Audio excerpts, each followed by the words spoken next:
Comme vous avez pu vous en rendre compte, la langue est assez facile, ça se suit, hein, c'est fluide.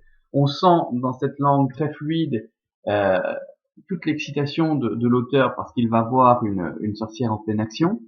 Euh, et c'est ce que nous indique aussi la première phrase qui est extrêmement longue puisqu'elle fait plus de la moitié du texte. Alors cette phrase est très longue, néanmoins il est possible, si on analyse, de la réduire au maximum. D'accord ? Alors déjà, quand vous avez des groupes entre virgules, vous pouvez généralement les retirer. Donc on va voir un petit peu ce qu'il en est. Donc iam primum omnibus lacinis se devestit pamphile. Il faut se laisser porter par le texte. Hein. Donc on cherche le verbe c'est devestit. Donc devestit, je ne sais pas si j'ai mis le truc en route. Ah oui, ça. Donc devestit, il est l'indicatif présent, c'est un présent de narration. À la troisième personne du singulier. On va donc chercher, le verbe généralement vous le trouvez facilement, hein. On va donc chercher un sujet au nominatif singulier. Bon, on regarde ce qu'on a. Iam ne peut pas être un sujet, c'est un mot invariable. Primum pareil, ça veut dire déjà, tout d'abord. Donc ça ne s'analyse pas. Omnibus laciniis c'est. Bon, omnibus, est-ce qu'il peut être un sujet?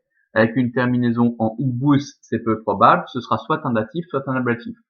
Quand on hésite entre les deux, 9 fois sur 10, c'est un ablatif. Donc, omnibus est un adjectif à l'ablatif, masculin, féminin ou neutre, pluriel. L'adjectif est obligatoirement collé au nom auquel il se rapporte. Ce qui veut dire que, comme primum est un mot invariable, omnibus se rapporte obligatoirement à lacinis. Seul un génitif peut couper un groupe nominal en deux. Donc lacinis vient de lacinia, laciniae, le vêtement, avec une terminaison en is, effectivement, il peut être à l'ablatif. Donc, c'est bien le nom auquel se rapporte l'adjectif omnibus.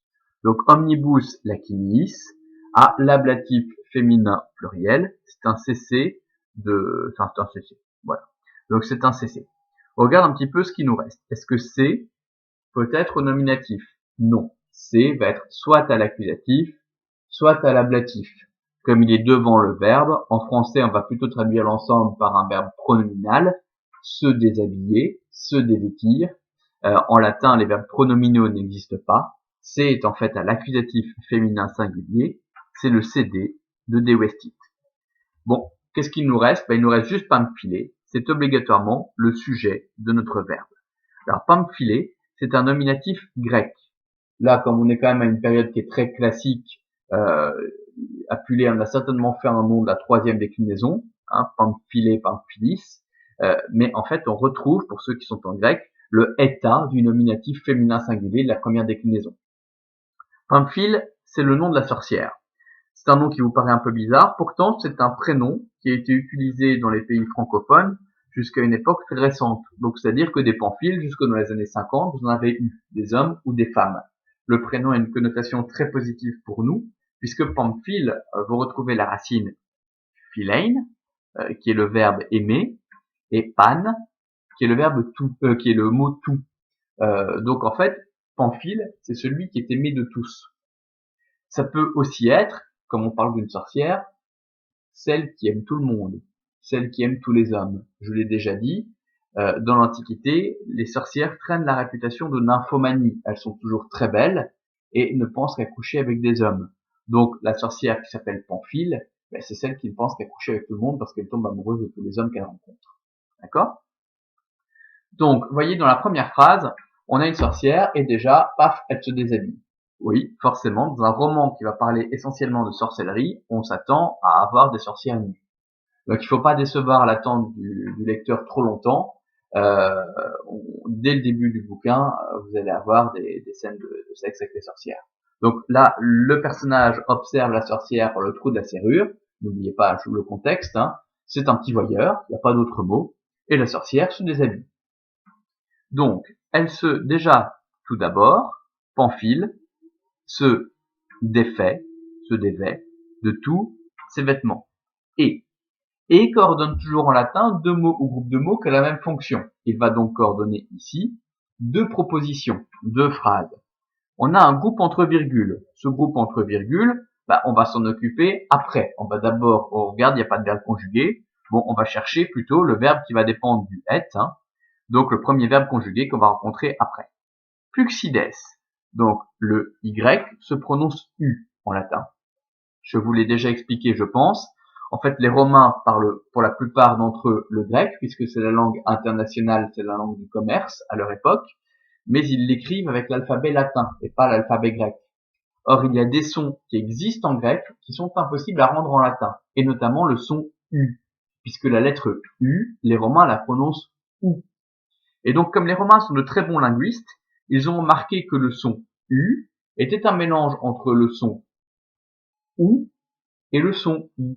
Et donc, pour que les gens sachent comment le prononcer, eh bien, ils l'ont écrit de cette manière. Donc, ils ont écrit le son OU, c'est-à-dire pour eux la lettre U, avec en dessous la lettre I. Comme ça, les gens savent que c'est un mélange entre les deux et qu'il faut le prononcer U. Et donc, c'est ce qui a donné ce fameux Y, puisque quand vous faites une écriture où toutes les lettres sont liées, eh bien, ce U avec le I qui est en dessous se trace d'un seul trait, et puis vous avez sont liés, et puis vous avez une grande boucle qui permet de lier cette lettre à la suivante. Et c'est ce qui a formé le Y. Donc, les mots grecs avec un U dedans, avec un Y, se prononcent normalement U. Donc, on ne dit pas un satyre, mais un sature, par exemple. Ok, ce qui a donné saturé aussi, je pense. Bon, donc, Puxides, on cherchait un verbe, hein. Plusculas, inde, dépromite. Bon, le verbe, c'est évidemment dépromite, lui aussi au présent de narration. De toute façon, quand vous avez un être qui coordonne deux propositions, les deux verbes vont être à la même personne, au même temps et à la même voix. Hein. Non, même voix, pas forcément, mais à la même personne et en même temps. Donc, et elle dépromite, elle tire quoi donc? On va chercher le CD. Plusculas a une terminaison évidente de CD. Avec une terminaison en AS, c'est obligatoirement un accusatif féminin pluriel. Mais c'est un adjectif qui veut dire plusieurs. On retrouve d'ailleurs la racine de plusieurs dedans. Vous voyez qu'on s'éloigne dans le temps, on n'est pas à l'époque de Cicéron, hein. On est au IIe siècle après Jésus-Christ, c'est-à-dire que le latin ressemble de plus en plus au français. Et donc on ne va pas avoir multus, ou multi, multi, multa, pour dire plusieurs, on va avoir plusculas, qui a donné plusieurs en français. On retrouve vraiment la racine dedans. Hein. Alors c'est un adjectif. Un adjectif se rapporte obligatoirement à un nom. Est-ce que inde est un nom? Pas du tout, c'est un mot invariable qui veut dire à l'intérieur. Donc, on regarde ce qu'on a avant, et on a puxides. Est-ce qu'une terminaison en ES, ça peut être un mot à l'accusatif? Oui, tout à fait. C'est un accusatif de la troisième déclinaison à l'accusatif, comme l'indique l'adjectif, féminin, pluriel. Vous êtes sûr qu'en interro, je vais vous demander de m'analyser puxides. Hein. Donc, accusatif féminin pluriel, c'est le CD de dépromite. Et elle tire de là plusieurs puxides, plusieurs flacons. Alors, de là où, c'est ce qui sera écrit ici entre virgules. Hein. C'est là, on va savoir de quoi elle tire ces flacons à parfum. Alors, à quoi ça ressemble ces flacons à parfum? Ça ressemble à ça. Donc, on a retrouvé cet ensemble de flacons dans l'épave d'un bateau en pleine mer. Donc, comme ils étaient dans la vase a permis de conserver le bois. Donc, ça, c'est exceptionnel. Et donc, bien là-dedans, vous aviez de la crème, des onguents. Donc, c'est-à-dire que onguent, je vous rappelle que c'est un mot français, hein, O-N-G-U-E-N-T, c'est une espèce de crème. Donc c'est un truc dont on s'enduisait la peau. Voilà. Donc vous plongez là-dedans vos doigts, 2 doigts, 3 doigts, puis vous enduisez la peau de crème. La crème étant contenue dans ces petits flacons. C'est ça des puxides. Donc on a retrouvé. Voilà. Donc et là-dedans et de là, elle tire plusieurs flacons à onguent, plusieurs flacons à crème. Alors, de quoi est-ce qu'elle tire ces flacons à crème? On a notre groupe entre virgules, arcula, quadam, reclusa. On va chercher évidemment un cessé de lieu. Tous ces mots sont donc à l'ablatif. Quadam fait partie de ces mots dont seule la première partie se décline. Elle va se décliner comme le pronom relatif quid. La deuxième partie du mot est invariable. Ça veut dire un certain, une certaine. Ok? Alors, ça fonctionne comme un adjectif, ce qui veut dire que ça se rapporte à un nom. Quel est le nom? Est-ce que c'est reclusa? Non. Reclusa est un PPP. Donc, ce n'est pas un nom. Le nom, c'est donc arcula. Arcula quadam est ici donc un cessé de lieu. Donc, à l'ablatif, ablatif féminin singulier. Je vais le mettre en bleu malgré tout. Pourquoi? Parce que ici, j'ai un PPP. PPP qui est lui aussi à l'ablatif féminin singulier.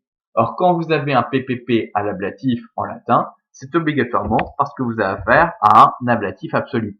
Ce qui veut dire que ici, on a un ablatif absolu, arcula, quadam reclusa. Et